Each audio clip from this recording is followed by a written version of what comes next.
Hey everybody, Some Gadget Guy here with another FFC vlog, a vlog shot on the front-facing cameras on the phones that we get to test out here at Some Gadget Guy. This one is being shot on the HTC One M8 with the 5 megapixel shooter shooting full 1080p video. Many of us still finding it kind of amusing that the front-facing camera on the M8 is a higher resolution than the cameras found on the back of the M8. But I digress. And this vlog comes courtesy of a viewer question from a Mr. Paul Florin who asks, will Samsung fix the 4K stabilization with a software update in the future? And he's talking about the video quality on the Galaxy S5. And the answer to your question, Paul, is a resounding maybe. I've done a couple different video tests on the Galaxy S5, one in 1080p and one in Ultra HD. And of course, when you're shooting Ultra HD on the Galaxy S5, they disable a lot of those other software tricks which can improve the video, like the electronic image stabilization. Unlike hardware image stabilization, like that found on most of the Lumia smartphones, where the lens is adjusting internally to compensate for your hand movements, what happens with software image stabilization is the camera software is subtly cropping inside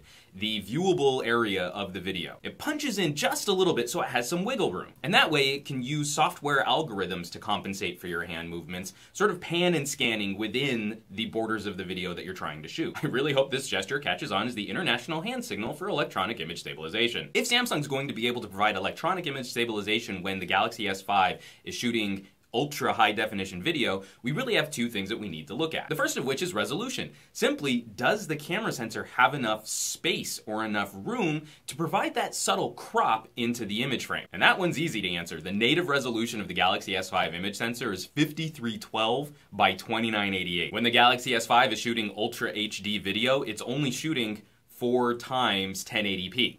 It's not even really technically 4K, although we kind of round it up and call it that. As the resolution of the video is 3840 by 2160, we can be pretty sure that Samsung has that little bit of extra wiggle room in terms of resolution on the image sensor. So that leads us to the second issue in providing electronic image stabilization, and that's processing power. What the Galaxy S5 is doing to shoot UHD video is essentially taking 30 4 megapixel photos a second and stitching it together with high quality audio. That's a pretty impressive feat of processing power for something that fits in our pocket. So to add on top of that, this pan and scan image algorithm might be just a little too much for the Qualcomm 800 processor in this phone to handle. If the phone's already cooking to provide UHD video, they might not want to take the additional hit on battery life and stability. And no one really likes it when their phone feels super hot after doing something on it. When shooting 1080p video, I find that Samsung's electronic image stabilization actually does a pretty good job of smoothing out my hand movement. But that process might be just a little too much for the phone to handle when it's shooting